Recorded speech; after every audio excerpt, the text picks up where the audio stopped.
నమస్తే అన్న, మీ పేరు? నా పేరు పాండు. ఓకే, ఇప్పుడు జూబ్లీహిల్స్లో బై ఎలక్షన్స్ వస్తున్నాయి కదా, ఏ పార్టీ వస్తుంది అనుకుంటున్నారు? కాంగ్రెస్ వస్తుంది. ఎందుకు కాంగ్రెస్ అంటున్నారు?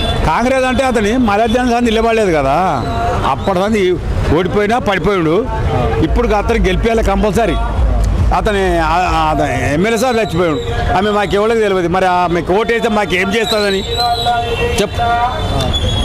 అంటే సానుభూతి ఓట్లు పడే అవకాశం లేదా? వాళ్ళ భర్త చనిపోయారు కదా. భర్త చనిపోతుంది అంటే కానీ ఆమె మాకు గుర్తుపట్టనట్లున్నది. ఎట్లా ఇస్తారు చెప్పు. సరే, నవీన్ యాదవ్ గారు వస్తే డెవలప్మెంట్ చేస్తారు ఇక్కడ? చేస్తాడు కంపల్సరీ చేస్తాడు. ఇప్పుడు నవీన్ యాదవ్ గారు అధికారంలో పార్టీలో ఉన్నారు కాబట్టి అధికార పార్టీకి వేస్తేనే మాకు మంచి జరుగుతుంది అనుకోవచ్చా? అధికారం పార్టీ ఉంటే జరుగుతుంది, లేకుంటే జరగదు. కాంతక్రియ అది అవదమ్మా. కానీ జూబ్లీహిల్స్ అంటే బీఆర్ఎస్ వాళ్ళ అడ్డా. ఆల్రెడీ మాగంటి గోపీనాథ్ గారు 2 సార్లు గెలిచారు ఇక్కడ.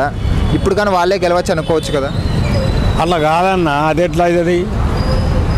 సో మీరైతే నవీన్ యాదవ్ అంటున్నారు? నవీన్ యాదవ్. మేము నవీన్ యాదవ్కి వేద్దామబ్బా.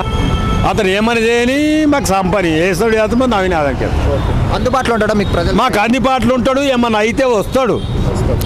అది దాని గురించి వేసామంటున్నాం అంతేగాని అతను అట్లా ఏం లేదు. అతను వస్తాడా? వాళ్ళు ఎవడో లీడర్లు చెప్తే వస్తాడు కానీ మాకు చెప్తే రారు. పబ్లిక్ సేవ చేయాలి, ఎవరు చేస్తారు? సరే బాబు.